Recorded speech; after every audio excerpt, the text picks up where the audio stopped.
Okay, good afternoon everybody. Welcome to this second version of the Digital Audit Committee on March the 8th. I'm Councillor Stephen Button, Altham Ward, and I'm the Chair of the Audit Committee. I'll also like to welcome any public viewers that we might have on YouTube. So the first item on the agenda is apologies for absence, declarations of interest, dispensations and substitutions. Do we have any? Nothing to report, Chair. Thank you very much. The second item on the agenda, minutes of the last meeting. It's recommended that these minutes be received and approved as a correct record. Can I put that open to anybody? Do we have any comments? Yeah. Councillor O'Kane. Yeah. It's to do with the Audit Committee, 30th of November 2020, and it's the annual audit report, audit opinion. Now, I was always of the impression that the Audit Committee worked hand in hand with the finance, and I was a bit concerned when it came to the budget setting process. And when I looked at the opposition amendments to the controlling group's thinking, I noticed a figure which said that there were £19 million worth of reserves available to the council. Now, given that all the paperwork which has gone out to the public as well stated 2.3 million, I was a bit mystified as to where this figure came from, of 19 million. And it appears to include a load of earmarked reserves, which we have. And I was further concerned that a political group could make a decision based on what was 11 months old material. The report in that we looked at back in November was dated the 31st of March. That was more or less at the start of COVID. And I couldn't really see where they were actually coming from. Now, I know that we can't comment on different budgets and that, but it's the whole process. If the public are under the impression that we are a cash-rich authority and we've got £10 million worth of reserves just sat there, that doesn't give the finance officer in particular very much wiggle room, you know, to come up with different projects. He needs to be able to spend that money. And I was just wondering what the legal position is with quoting a Grant Thornton document in a set of budget proposals. I didn't think it was ethical, but just wondered what the committee thought. I'm not sure who to pass this on to. Can I pass it on to Mark, please, for comment? You're able to comment on that, Mark? No, I feel the better person to comment on that, Chair, would be either Deb Donlan or Joe, because it's referring specifically to the reserves and the budget. Okay, thanks for that advice, Mark. David, are you able to comment? Sorry, I apologise. I don't quite understand what the question is. It's whether it's ethical or not to produce part of a as part of a budget proposal, to quote the Grant Thornton document, which is clear from the typeface. You know, I had a look at it. They were using that, and there's no disputing the fact that they come up with a figure of 19,057,000. So they're definitely using that as some kind of a guide. Now, if we know from all the stuff that we've been provided with that the true level of the usable reserves is 2.3 million, it just means that to me, to my way of thinking, that the outsider, you know, the general public could be thinking, we've got £19 million worth of usable reserves, and it's clearly not the case. Yeah, I don't think I can really comment on whether it's ethical or not, Councillor. The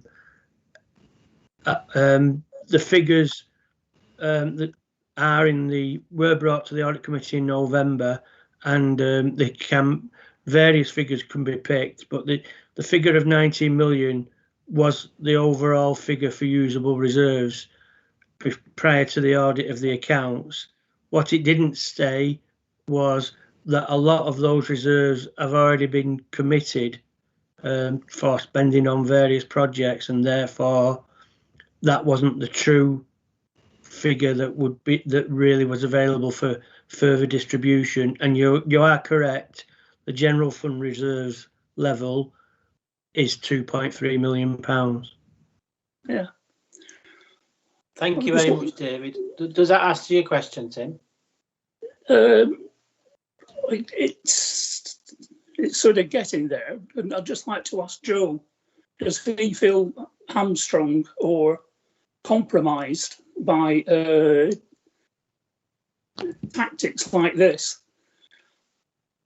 The figures go back to the 31st of March. So irrespective of whether you thought they were good or not, they go back, you know, it's nearly a year. And we get an opposition which is producing a budget based on things which we wouldn't, you know, nobody could have been expected to know the effects of the pandemic. But by February, when we had the budget setting process, when it was reaching its sort of climax,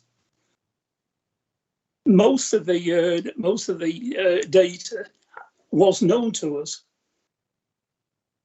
Thanks, So, Tim. Are you able to comment on that, Joe, before we proceed?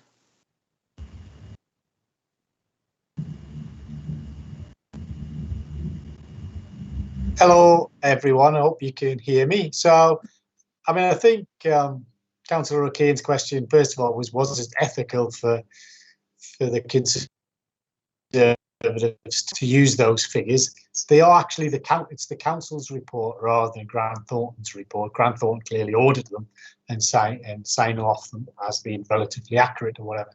But it's a council document, and the figures are true as at the 31st of March 2020. You know, the Conservative group have used a set of figures that are available publicly to base their statement in the budget debate on, and I think there's probably nothing particularly wrong with that,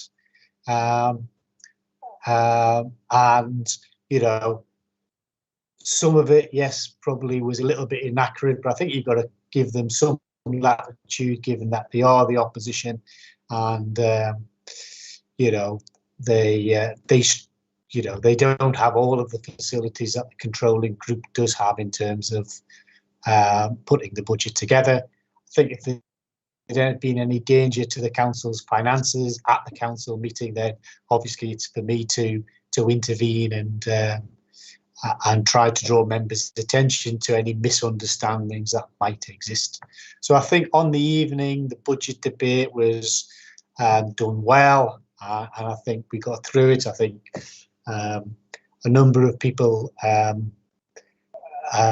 indicated that they didn't think the Conservative budget was maybe as rigorously as tested as it could have been, and that was put to the vote, and the council decided its position based on that. So I think overall, I think there was no great harm done, and we can probably just move on from there. Thanks very much, Joe. I mean, I'll just make a brief comment. I think Councillor Kane's obviously trying to highlight the fact that the data used was effectively 12 months out of date. Anyway, we'll move on now. Thanks very much, Councillor Kane, for that. Okay, so before we move to item 3, we need to pass these minutes to. So apart from the comments that Councillor Kane's made, does anybody else have any comments about the minutes? So the recommendation is that we move these minutes as approved and the correct record. Do I have a proposer? I'll propose. Do I have a seconder? I'll second. Okay, so do we just take a vote? All in favour? Okay, that's carried. So we'll move on to item 3 now on the agenda, which is Audit Plan 2021 Progress Report. And I'll pass over to Mark. Thanks, Mark. Okay, thank you, Chair. I'm going to share screen with everyone so that I can talk through some of the key points on the report that's within the pack, because it'll just be easier for the committee if they can see this. So just bear with me one moment whilst I just go into, there we are. You should all be able to see that now. So item 3 is the progress report. I'm not going to run through all of this report. There are key facts which I wish to draw out, which is why I've gone to share screen with you. So point 3.5 states the position as at the end of January 2021, and that states that we've made just over 80% progress within the plan. And based on the figures as at the end of January, this would project a turnout figure of 96.68% if everything remained static and progressing at the same rate. 3.7 actually shows the breakdown on a month-by-month basis. That table there is showing you coverage percentage. A lot of things did happen in January. As you can see, there was a huge jump in January. It's happened. We do get jumps like that, but it's partly down to the amount of leave that's used or not used in a given month, which also can sort of lift the percentage a little bit. So what I want to do now is take you to the actual progress element of the report, which is the appendix to this report. So then I can just talk through the items that have been reported since the last committee meeting. So an audit of the non-domestic rates was carried out. We gave it a rating of comprehensive assurance because we found that the systems of control were sound and there were no issues arising from the report, so there were no recommendations or actions agreed. We looked at the council's contract standing orders, and again we were able to give that comprehensive assurance, and again there was no issues outstanding, or no issues arising, I should say. Emails leaving processes. This is the processes whereby when employees leave the council, there is a defined process that's followed. So we looked at this process. We gave that substantial assurance, which basically means that overall everything's been controlled and systematically done in the correct way. but there were one or two weaknesses or inconsistent applications. That's why we gave it a substantial assurance. One of the actions agreed was in relation to the checklist. It was only a relatively minor thing, but we just agreed that the checklist would be amended because it's not part, or it wasn't part of the checklist that when somebody's leaving a particular service that human resources should be notified, which might sound a little bit obvious. It does actually happen, they are notified, but it just felt for completeness it should be one of the steps within the checklist to make sure that there could never be an instance where it wasn't followed. Assets of community value was another area that we looked at. We also gave this substantial assurance. So again, overall, it was more or less being controlled and applied consistently. But again, there was one or two weaknesses. The areas that we discussed were an issue that was raised with us by the regeneration and property manager. During the course of the audit, it was highlighted that there was a potential issue if there was refused or disputed compensation claims following a decision regarding an asset of community. It was also looked at and explained that whilst there are specific regulations in place that define this process, we found that this wasn't defined within the council's risk registers, and it was agreed as going forward that this would feature within the council's risk registers. I should stress that as at yet, we haven't had any particular disputed compensation claims or anything that have occurred, but it was something which the regeneration property manager was highlighting because of things which I believe have happened at other authorities. So whilst it's not happened at Hyndburn, there have been issues at other authorities.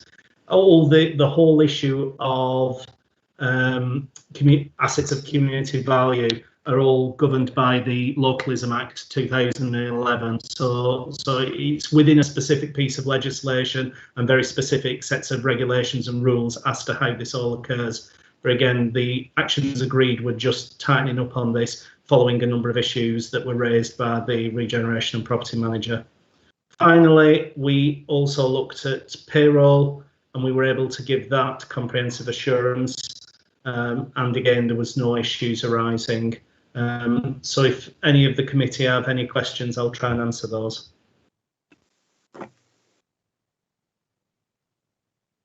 Yeah. Chair, you just on mute.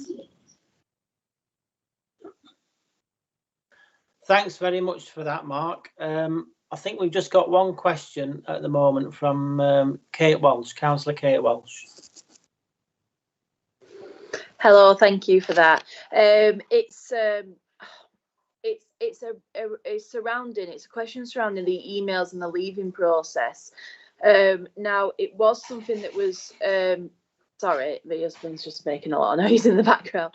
It was something that was brought up in one of our meetings a few months ago, whereas some councillors were emailing people and then they'd left the council, but the email was still left live, and the councillors weren't aware that they'd left that post.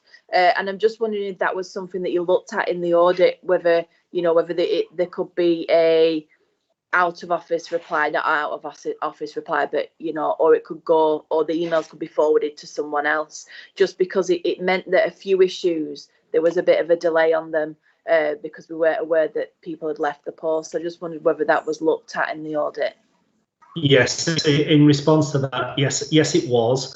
I am aware that there has been one or two instances, specific instances, in one or two service areas, but as a rule, what normally should happen, I know there has been one or two, as you mentioned, where it hasn't, but as a rule, what should normally happen is the email account is nearly always left live. The ex-employee is, as you would expect, completely locked out of it, but the email account is left live in background for a short period of time after they've left, particularly depending on the type of job the post holder had, because sometimes they can be involved in very specific projects that have been dealing with contractors, etc. So that information can still then arrive in that account whilst those outside people are notified that they've gone and who the new points of contact are, etc. An out of office auto pingback would normally always be put on. I am aware, as you say, that there has been one or two instances, and this was something that was flagged up with within the actual audit itself to make sure that that's reiterated back out, so that that does happen, so that if, like yourselves, you were emailing officers and they had left, you would get that auto ping back, basically saying that they'd left and who to contact in their place. So the short answer is yes. Thank you. That's perfect. Thank you for that, Mark. We have another question from Councillor Tim O'Kane. Hi, Mark. Hi. My question's to do with the Civic Hall in Clayton Moors. Now, various, you know, chapter and verse about the ongoings there. Well, it's relatively recently, it's become, it's gone over to the Leisure Trust. Do we have the same degree of control over Leisure Trust properties as we do to other properties? Can't think of any off the top of my head, because one thing which I was keen to avoid is that on Wednesday we're attending an opening ceremony where the Clayton Boxing Club is going to be moving in to the Civic Hall, and we don't want it to conflate. Sorry, that's not the right word. We didn't want it to detract from other work which the Leisure Trust is doing to do with the Clayton Moors Wilson's Playing Fields project. We wanted it to be seen to be completely separate, because the great general public can sometimes conflate the two, which we really didn't want to happen. It's taken the boxing club an awful long time to get where they are. So, you know, and now that they're just about to move into their new premises, we didn't want it to be held up because of a bid for, you know, a multi-million-pound bid for other sporting facilities. This is just for the boxing club. Yeah. Yeah.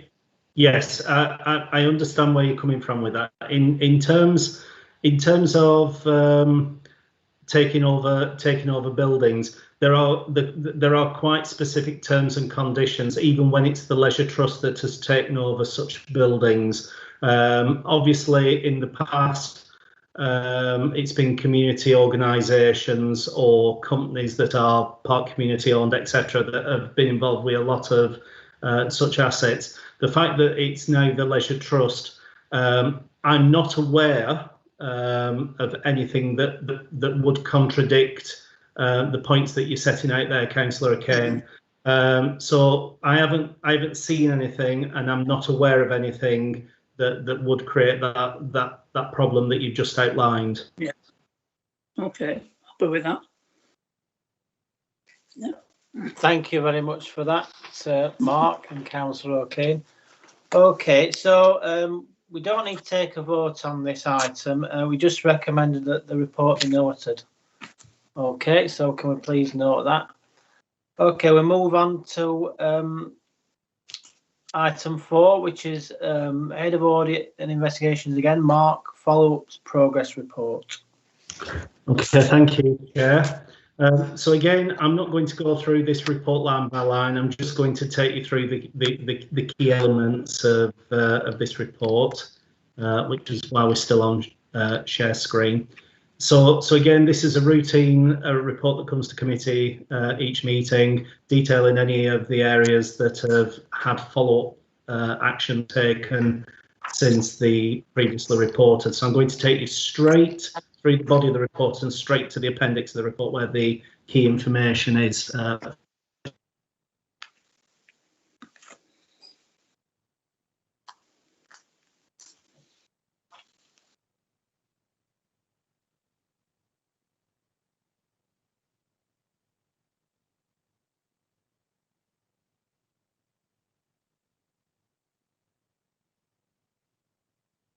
It appears to have frozen.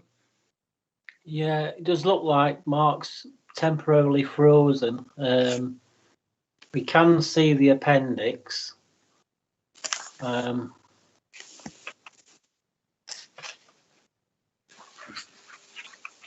can you hear us?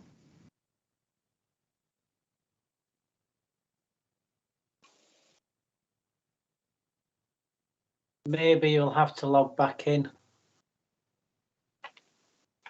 Do we have a procedure for that, Rachel, or do we have? Can I'll we just store try it? and give him a call now on the Teams. I won't be a second.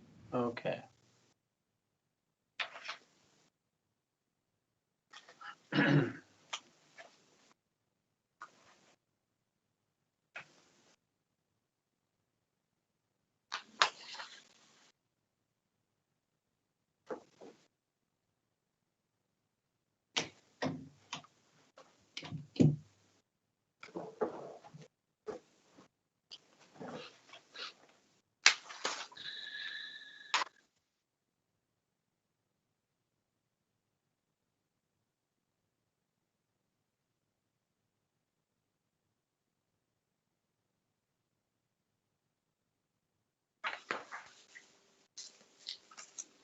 Just calling him now.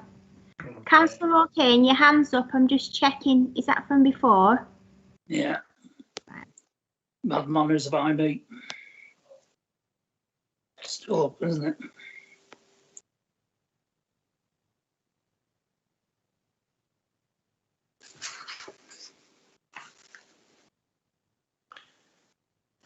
I mean, we could always come back to Mark and move on to a further item. Yeah, I was going to suggest that, sounds... Chair. He's not answering. Yeah, I've just spoken to him, so he says his screen's frozen and he can't quite get back in yet. So as soon as it unlocks, he'll rejoin us. So if we just take the next item, which Mark doesn't have, which might be a couple of places down the agenda. Right, thanks for that advice there, Joe. Okay, so what we'll do, we'll jump forward to item 6, if that's okay, and then we'll come back to item 4 onwards. So, yes, I've got that right. So item 6 is statement of accounts update for 2019-20, and that's going to be from David, the head of accountancy, please. Thank you, Chair. So this report is to inform the Audit Committee of the progress in finalising an audited copy of the Statement of Accounts for 2019-20. In November, a draft Statement of Accounts was brought to the committee and published on the Council's website to allow public inspection of the accounts. The period of public inspection has ended and we are partially through the audit of the accounts by our auditors Grant Thornton. Good progress has been made in the audit and it is anticipated the audit finding reports and revised statement of accounts will be ready by the end of March or early April. Once the audit is completed, it is intended to publish the accounts on the website along with the auditor's report. So this report asks the committee to note the update and the intention to bring the finalised version to the next audit committee for review. Note the progress made in auditing the accounts by Grant Thornton, and further to delegate approval of the audited accounts to the chair, Stephen Button, to enable immediate publication prior to formal approval by the Audit Committee in July. Thank you. Thank you very much for that, David. So we need to make a vote on this. So as David highlighted, we've got 3 recommendations. So can I just ask committee members, do you need me to read them out again, or are you all clear what we're approving? So I'll take it that as that we're all okay. So we're going to make a vote here on these 3 items, and effectively we're delegating authority for approval accounts to the chair of this committee, which is myself. Okay, so can I just have a show of hands, please?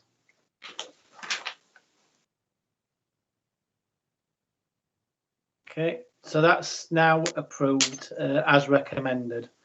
Thank you very much. Okay, so we'll move to item 7. Keep David in the loop. This is annual accounts 2021 arrangements, and again it's over to the head of accountancy, David, please. Thank you again, Chair. Yeah, so this report details the arrangements being made by the council to enable the preparation of the year-end statement of accounts ending the 31st of March 2021. The requirements for producing the accounts are very similar to the 2019-20 accounts, and the accounting policies that are included in the report at Appendix A are the same as those used for the 19-20 accounts. The process will involve officers throughout the council and providers of information from various external organisations, and the project will be managed adhering to a timetable that is closely monitored within accountancy. This timetable shows a draft statement of accounts being published by the 31st of May and brought to the Audit Committee in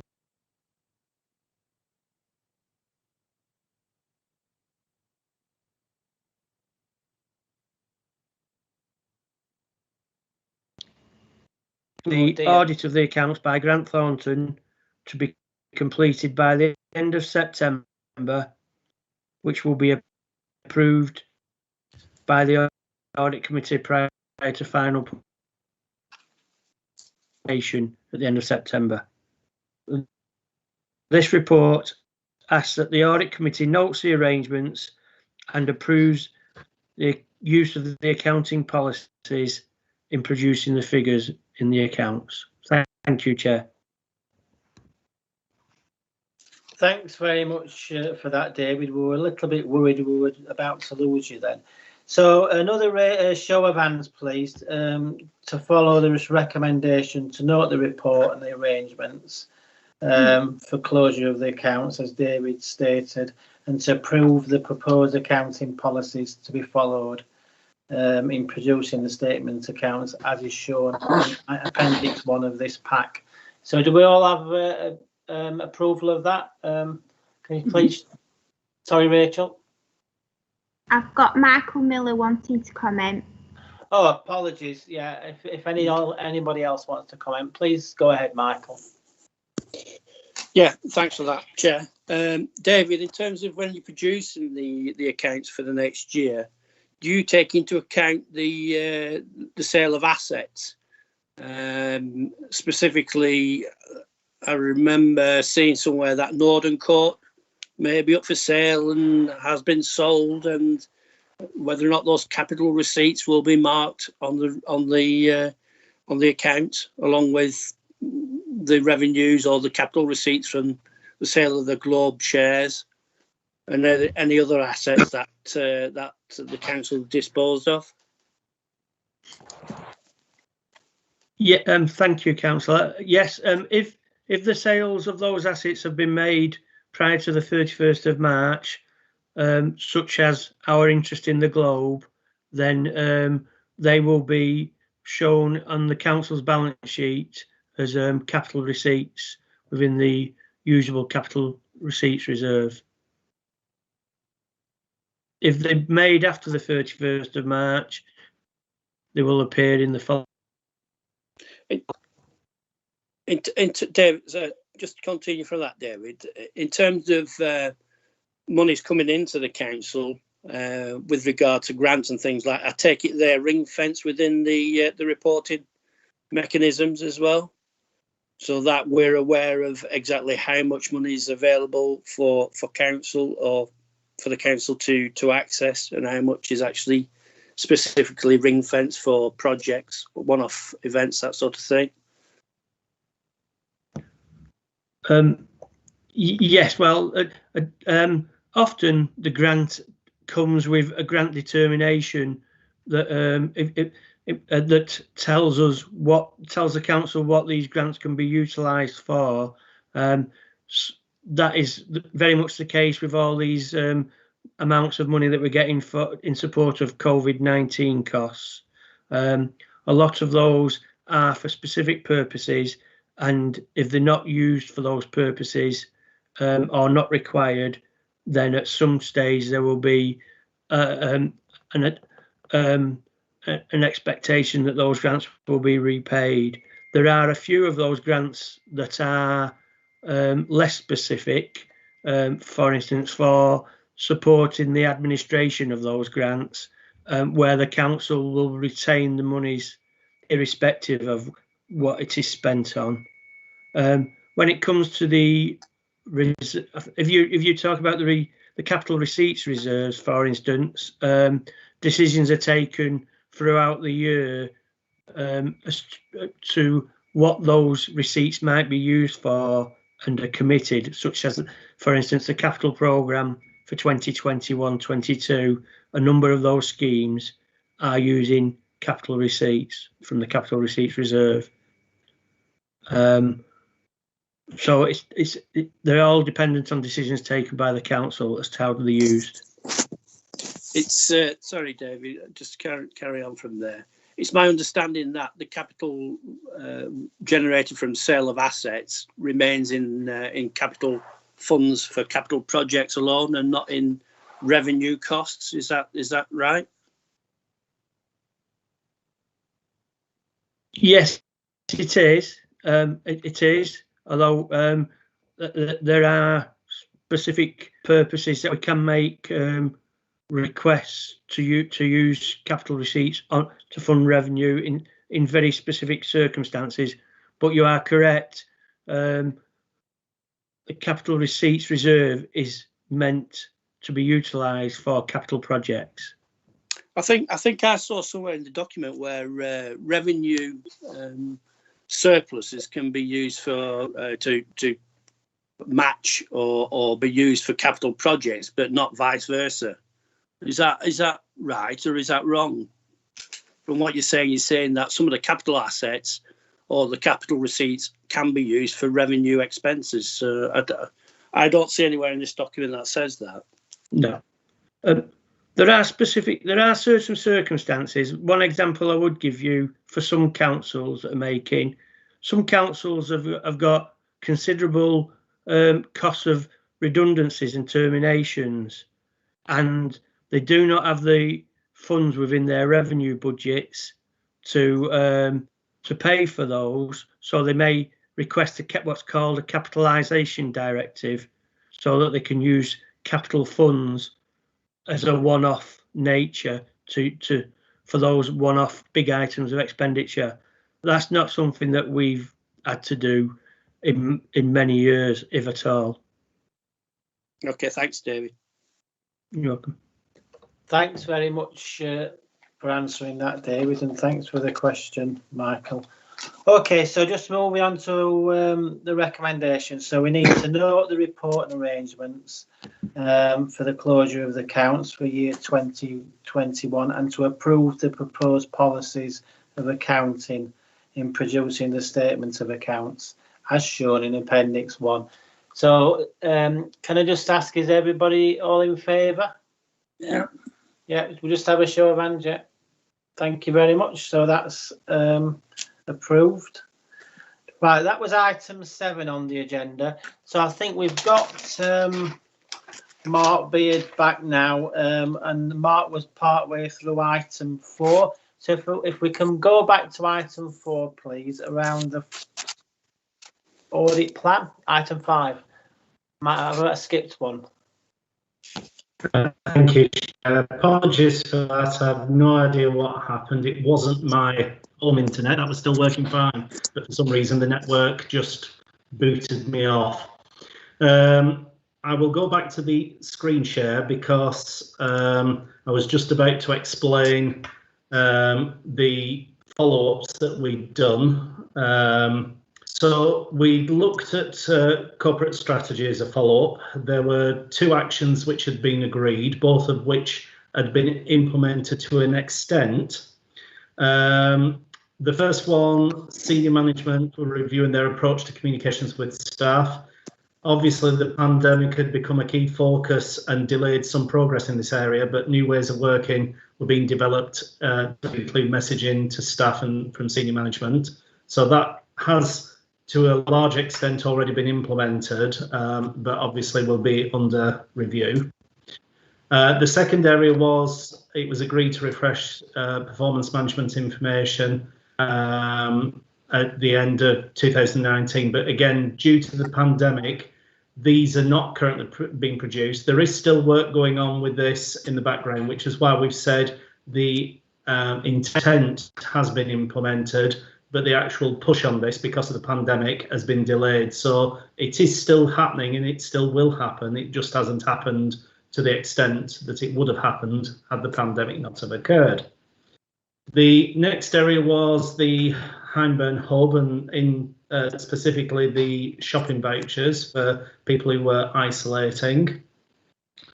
So again, there were 3 actions agreed, and all 3 have been implemented. So the first one was the requirement to retain evidence of expenditure by the volunteers. This was reinforced. The audit, as I previously reported, did find that there was some intermittent issues, not across the board, but just on some areas of this. So again, when we looked at the follow-up, that had been introduced. The second one was the receipt numbers produced from the cash receipting system, and it was again for the cross-referencing purposes. Again, this had been dealt with. And then the final one was if the scheme was to continue a regular reconciliation between the master spreadsheet and financials. And a little caveat to that one, that all 3 had been implemented with immediate effect at the time of the review, which was July. We did check later than that, but everything had already been put in place straight away on that particular one. The cash receipting system, there was 2 actions agreed, both of which were implemented. So the first area was relating to the migration to Civica Pay, which took place in November 2020, and a review of users was carried out to ensure current staff had been provided with relevant system access and any old users had been removed. The actual access permissions of any old users, in case any members are wondering, they had been revoked. So it wasn't that we had old users on the old system that could still access it. It's just that the old system, it wasn't as easy to remove old users. You could lock them, but you couldn't necessarily delete them. And then the secondary one was in relation to Civica Pay and customer debits and credit card information. Again, as you would expect, the new systems meeting the current PCI DSS standards, which are the card payment standards which all organisations must meet if they are taking telephone and internet-based card payment. Enhancements to the system are still under consideration, but one of the important things is customers will not be verbally required to give card details. On the old system, for certain transactions, not all transactions, but certain telephone transactions, what used to occur was the call recording system would lock out at the point the customer gave the information, which was verbal. So it wasn't recorded in any way, but they had to verbally give it to be able to do it. Well, now it doesn't require that under the new system. And that is it, Chair. So if anybody has any questions on those follow-ups, I'll happily try and answer those. Thank you very much for that, Mark. So just to remind people, we're still on item 4. So does anybody have any questions for Mark in relation to the follow-up progress report? No. Councillor Miller. Yeah, thanks, Chair. Just one thing in terms of the new Civica Pay, how does that impact on GDPR compliance? The GDPR compliance obviously was a factor in the actual progress in the project. Any new systems development obviously is considered through GDPR processes. And obviously we keep Jane Ellis, the Executive Director, as Data Protection Officer for the authority. She is also notified of any issues surrounding these projects. So in terms of data storage or anything like that, it is still complying with the rules that the council has to comply with regarding GDPR regulations. So who does the risks lie with now that we have this payment mechanism in place? The risk actually lies with the actual benefits, revenues and customer contact, because they are actual systems administrators of the system.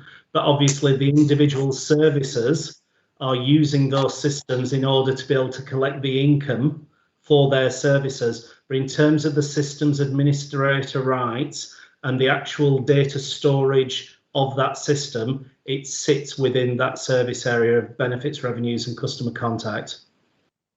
Okay, thank you.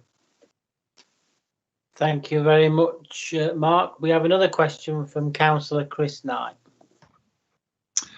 Hello, thanks, Mark, for the report. Just a quick question from me with regards ties in corporate strategy with the cash receipting in the new Civica Pay system. Are we subject as a council to SMCR, senior managers and certification regime? And if so, is that something that will fall under your audit remit to check out in future? SMCR is a financial conduct authority, so with us being a body that takes payments from the general public, I would expect us to have some something in place for that, or for that to be on a roadmap. That is on a roadmap, and it's been on a roadmap for a period of time. Work has taken place with regards to that, and Audit has had involvement with that. It's something that has been discussed with the local taxation manager, because he's actually also responsible for the council's cash receipting system. He oversees it, and it's his team that oversee that system. So again, this is a piece of ongoing work which isn't complete as at today, but is something which is continuing to be pushed forwards to ensure that we are doing everything that we should be doing, and that obviously Audit and all the other parts of the authority that need to be aware are aware of it.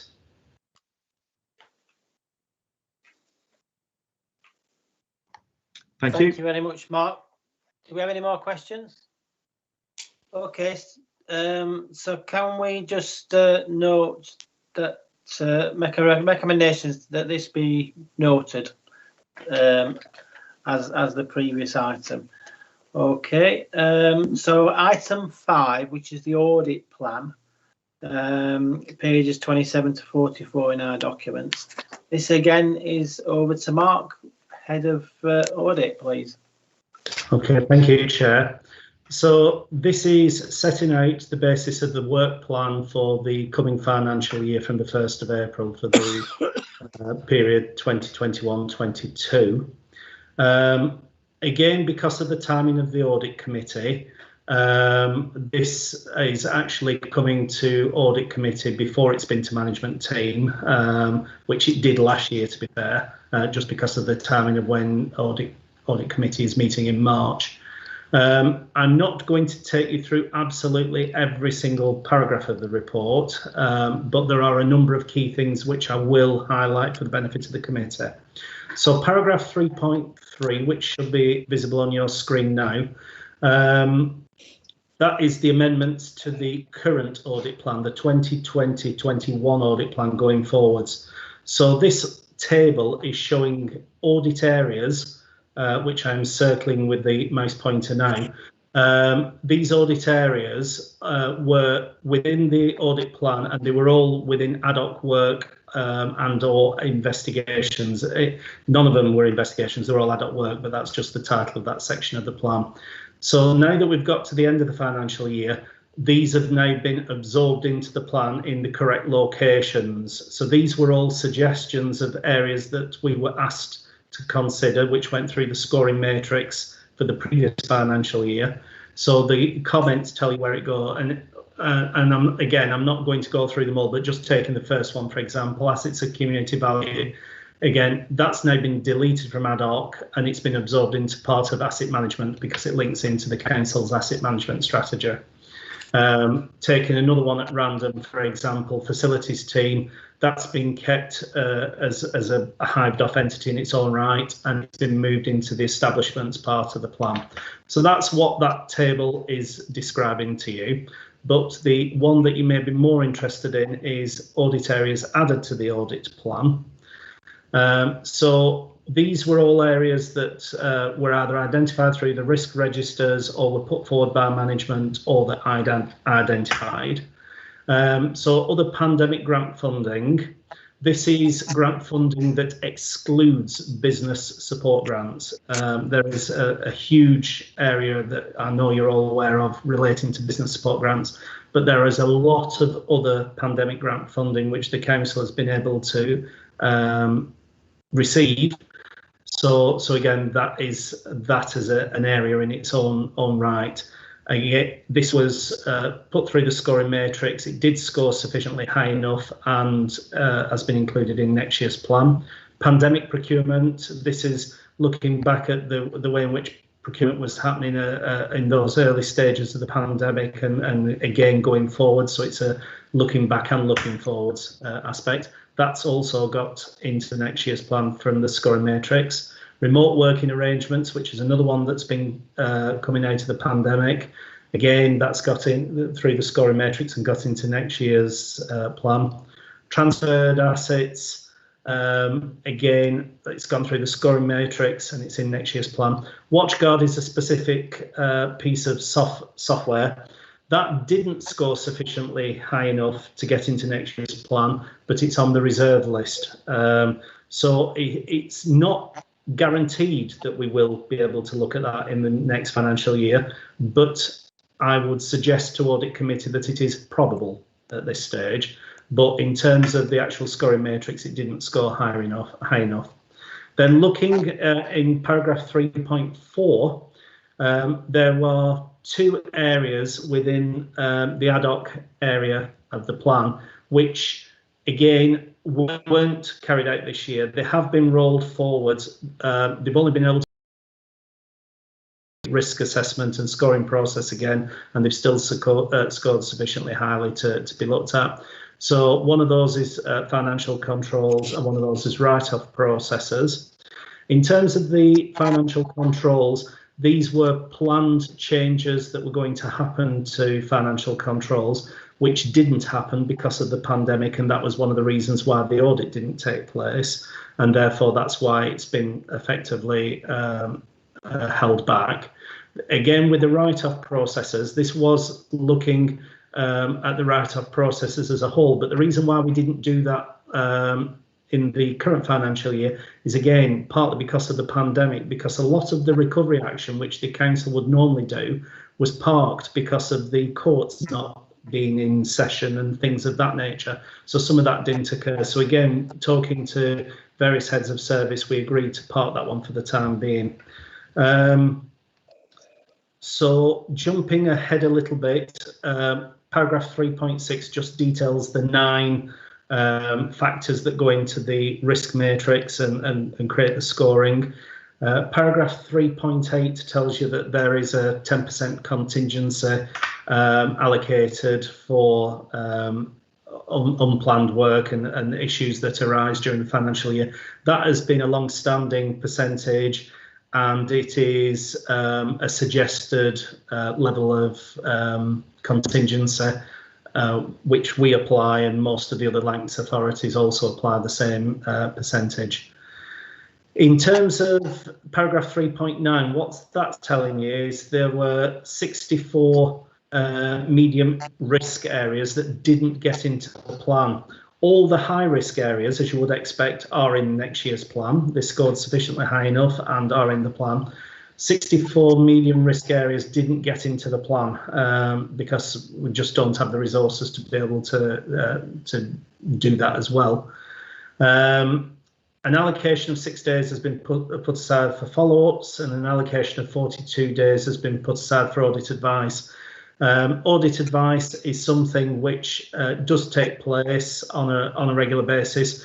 We do encourage service areas to approach audit if they are looking at new issues or concerned about issues, rather than wait until further into the process when we might have to change things. And as I mentioned, all the high-risk areas, all 29 of the high-risk areas got into the plan. That was actually an increase of 10 on the previous year. So the previous year there was only 19 high-risk areas, and there's now 29.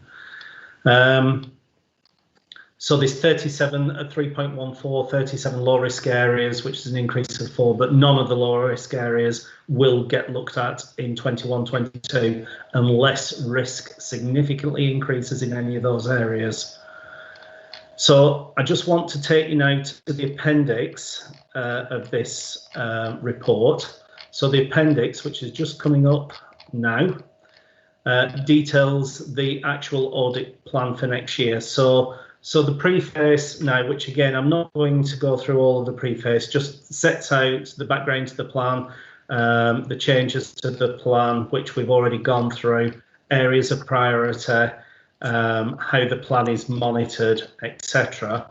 But the important bit is this part, which is the actual audit universe as it stands currently for the next financial year, and it sets out the full audit universe, but only the areas that have an amount, a figure in next to them, are the ones that are going to be looked at or planned to be looked at in the next financial year.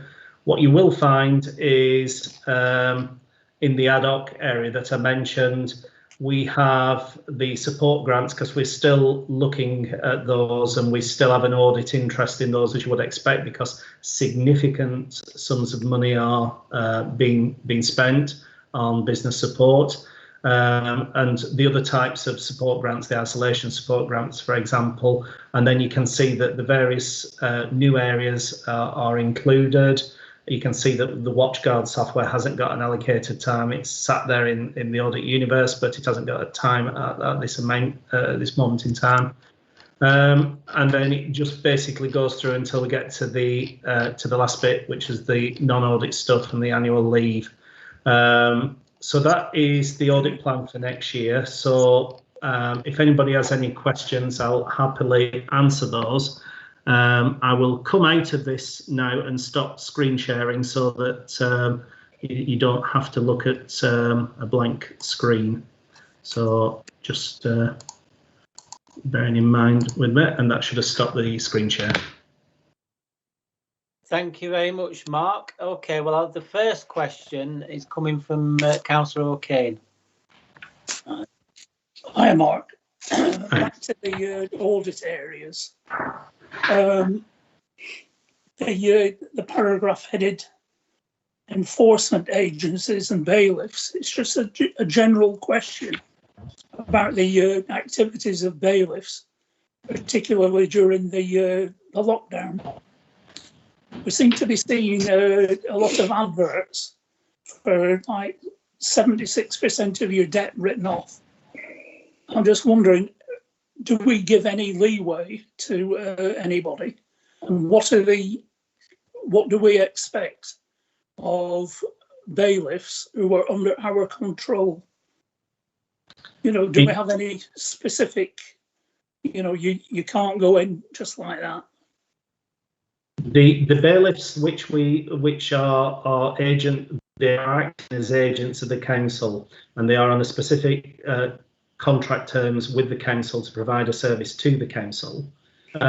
So we have an agreement with those bailiffs in terms of what we expect and what we don't accept, or what we will or won't accept from them. Obviously, they may work in a different way with a different organisation or with private sector, because obviously the firms of bailiffs that we use are not just unique to Hyndburn. We are just one of their clients. In terms of the actual where the adverts that you mentioned in terms of debt being written off, that's up to the individual customers, members of the public, in terms of whether they get advice to enter into those voluntary debt rearrangement schemes, etc., to get debt written off. Now, in terms of how that would impact on the council and the benefits, that would depend on the nature of the debt and what is agreed in terms of what is or isn't written off.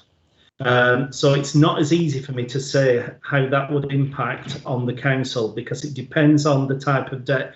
Quite often, these type of debts that are written off can quite often be credit card debts and store card debts and things like that.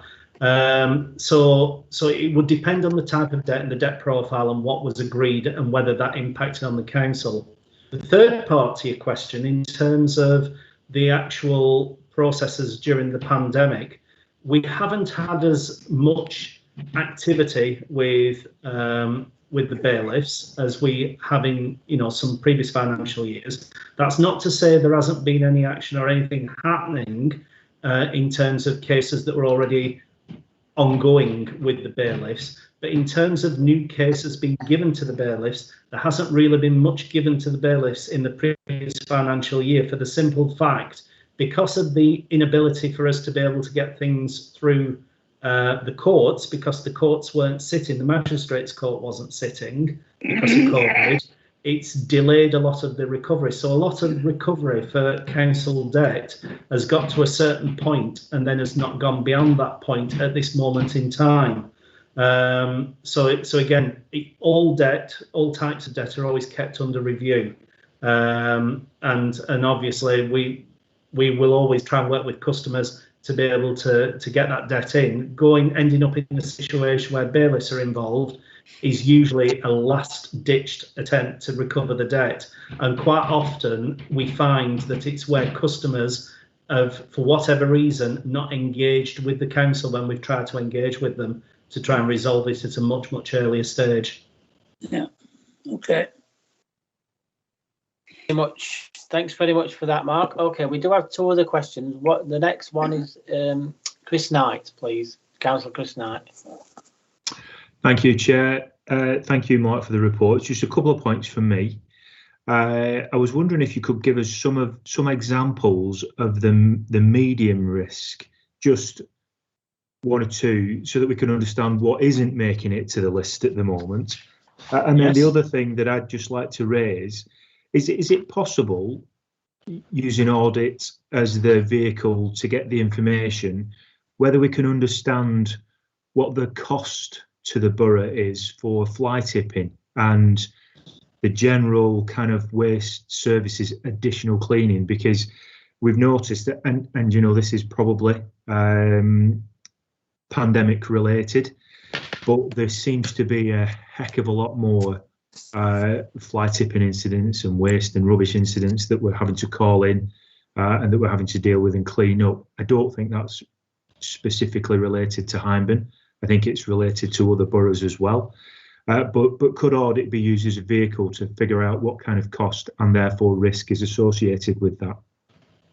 Yes, I mean, in terms of that, I've just made a note of that, and obviously we can find out that information, because a lot of that information is already it's there, it's existing information, it's information when Audit looks at waste services, it's information that we would normally look at. So we can tap into that information and get at that to be able to provide the committee with an answer to that. In relation to the first part of the question, in terms of examples of medium risk, I'm just looking at the scoring assessment of the audit plan. So, for example, some of the medium risks that haven't got into it, and again, these are all scored. So, whilst they all score medium risk, there's the ones at the top end of medium risk, and then there's the ones that only just scrape into medium risk, and they were nearly low risk because there's individual scores for each of these areas. But for example, one of the medium risk areas that hasn't got in this year is procurement arrangements. Obviously, we're looking at specifically at pandemic procurement arrangements as a separate entity, but normal general council procurement arrangements hasn't. Another one that hasn't got in is planning fees. Another one that hasn't got in terms of, and I'm just going through different sections of the plan in terms of establishments, picking a couple from there, is Haworth Art Gallery hasn't scored high enough to get in. Parks and Open Spaces hasn't. Looking within IT audit, mobile telephony didn't get in. Data security and storage didn't get in, but it's not a huge length of time since we last looked at that, so that's probably why it didn't score high enough. Looking at contract audit, partnerships didn't get in. That's another medium risk. Looking at grant funding, transitional housing funding, Riddings Park, Heritage Lottery Fund didn't get in. That sits within the plan because there's still residual stuff in terms of the actual terms and conditions of that funding. Whilst the funding has been spent, until we get past a certain point where the Heritage Lottery Fund auditors are not going to be interested, we're just making sure that that's in the background. Other audit areas, for example, safeguarding didn't get in, but there again, if things happen, we do pick those up and look at those. We mentioned one earlier, the corporate strategy, that didn't get in. Other areas that didn't get in, the WatchGuard software, for example, which I've mentioned earlier, whistleblowing, the actual policy and process of whistleblowing didn't get in. So that's just a cross section of things. But what happens is they're all organised now, and I've got those section by section within that audit universe that you can see within the bulk of the report.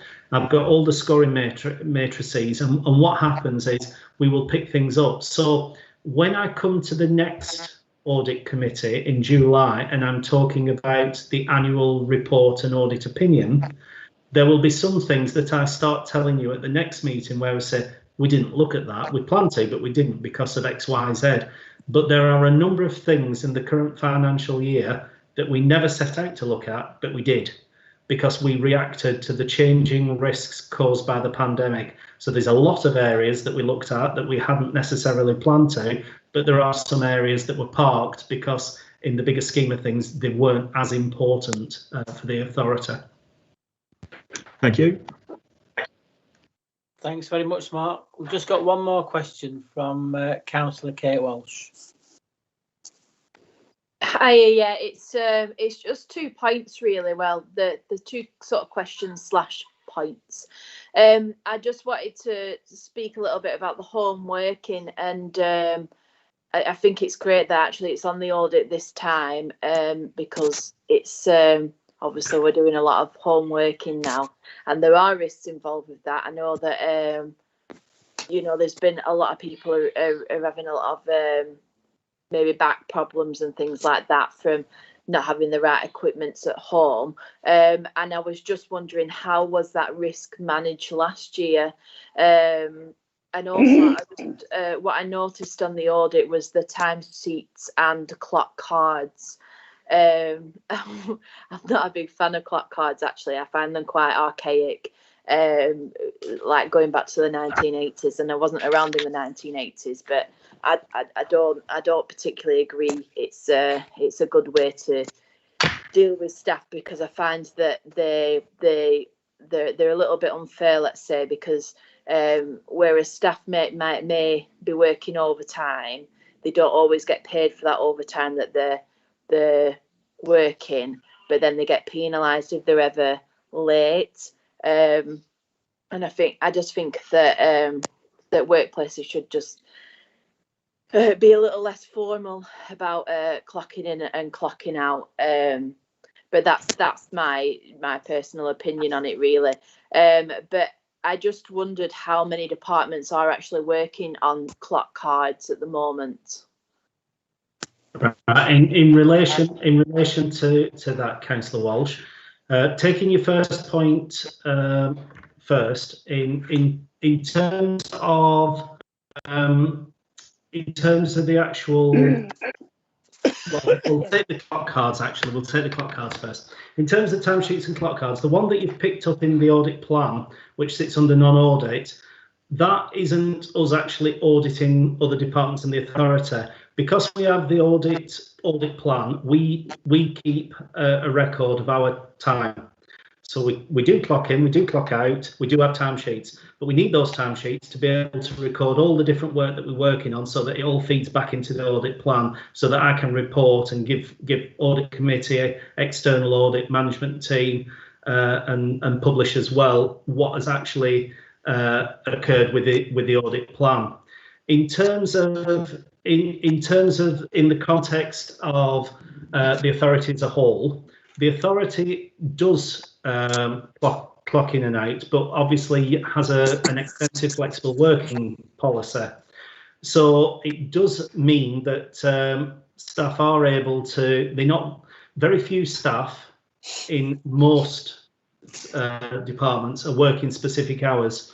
I know, for example, that's not true of the crews who are working, say, in waste and recycling or in parks and things like that. And obviously they have seasonal hours in terms of whether it's summer or winter. I understand that. But in terms of the likes of myself or taking benefits staff or planning staff, etc., they do clock in and out as a whole. That is part of a separate audit that is within the audit universe. So you'd find that if you looked under non-core systems, and there's an audit there that just says Flexi or Flexi system, something along those lines, and that's where we would pick things up like that. In terms of the first point that you made with regards to working from home, what happened in the current financial year was all heads of service had their staff carry out risk assessments of their working surroundings at home. Those have been documented. They have been submitted to Paul Fleck as the council's health and safety lead. These are documented, they are stored, they are reviewed. What has actually happened as well, depending on the circumstances, in some cases, in some departments where we have had people that are working from home Monday to Friday, they have taken their work chair home and things like that. So particularly if they've got ergonomic equipment that helps them in work, they've taken that home. Where people are, like myself, for example, where sometimes I'm at home, sometimes I'm in the office, I'm doing both because it's the needs of the job. Then obviously I have a setup at home, and then I have my normal office setup when I'm in the office, and that's what a lot of people are doing. So we are mindful of that, and obviously that's something that we will pick up again when we do that piece of audit work. Thanks. Yeah. So that's perfect. I knew that there would have been some process for homework, and I just wanted to clarify that.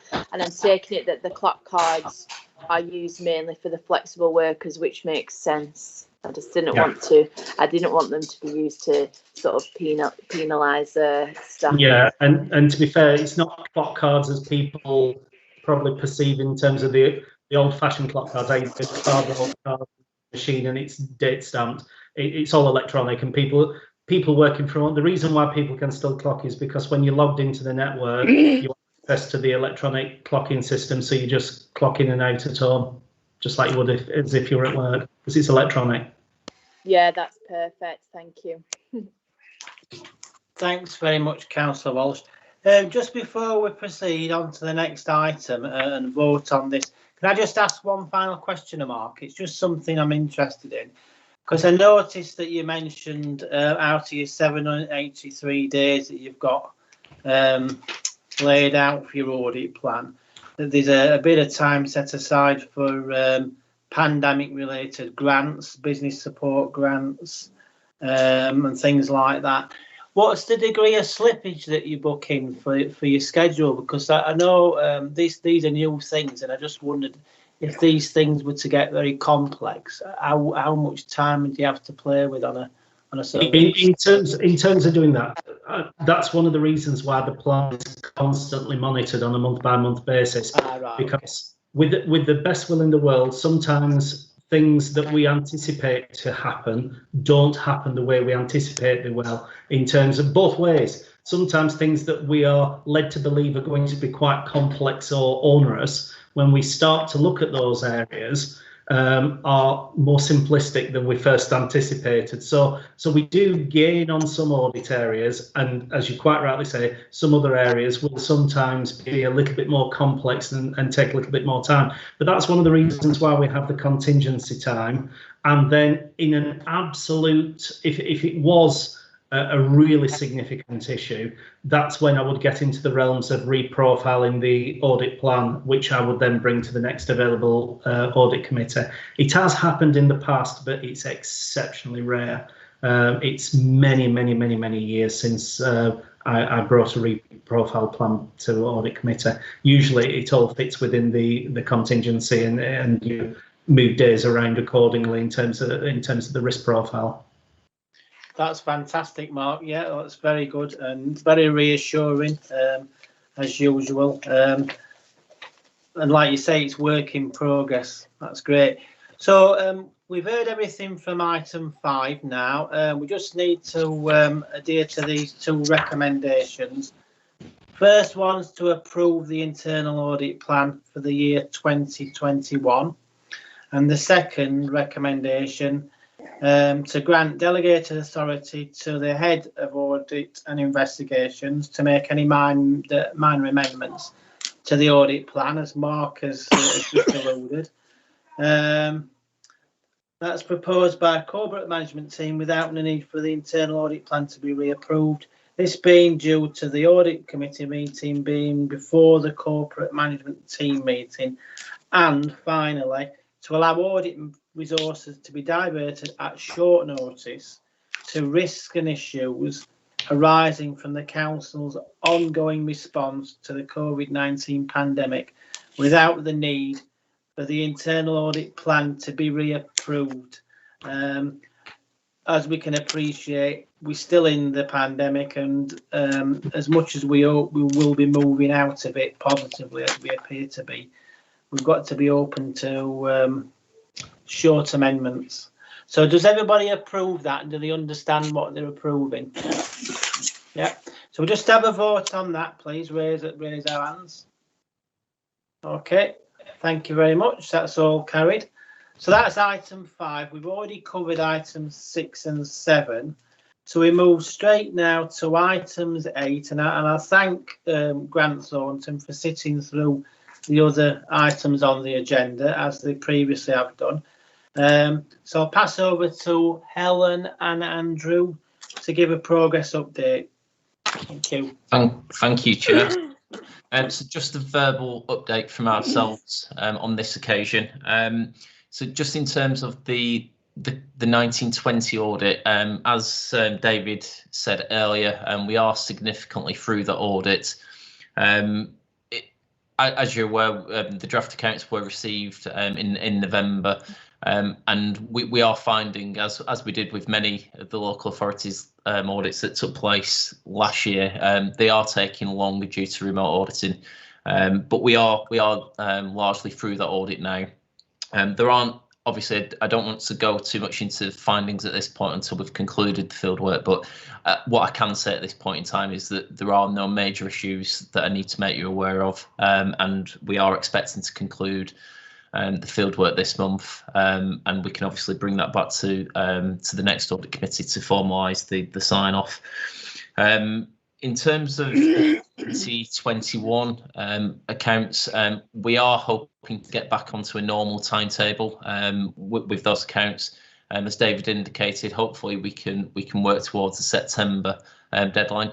Just one thing I think to make members aware of: we are aware that the department, the CLG, are still yet to confirm the deadline for the audited accounts for the coming year. So at the moment, it has been proposed that it will be September, but we are hearing rumours that it may get moved back to November again, because the expectation is that audits will continue to be done remotely, which, as we found out this year, it does take a little bit longer. So it just allows a bit more time for the process to take place. But as I say, that hasn't yet been confirmed by CLG, but I just wanted to make members aware of that. The other thing that I just want to make members aware of is the fact that the scope of our work for the coming year 2021 has changed a little bit. The National Audit Officers revised the Code of Audit Practice, which enhances the work that we do around the value for money conclusion. So that will be a significant increase in the work that we do around that conclusion for the coming year. And we'll bring back more details to the audit committee at the next meeting around what that may involve. That was all I was going to say, Chair. Happy to take any questions in terms of the audit. Thank you very much for that, Mark. Apologies, Andrew. Does anybody have any questions for Andrew from Grant Thornton? Okay, well, thank you very much. So that's the last item on the agenda, apart from the time and date of the next meeting, which at the moment that's showing as Monday the 19th of July at 5 p.m. It's not confirmed what format that will be at the moment. I think as it is, we take it that it's digital unless told otherwise. Okay, so I look forward to welcoming YouTube viewers again in July. And that concludes the meeting. And thank you for everybody attending. And can we please now stop the feed?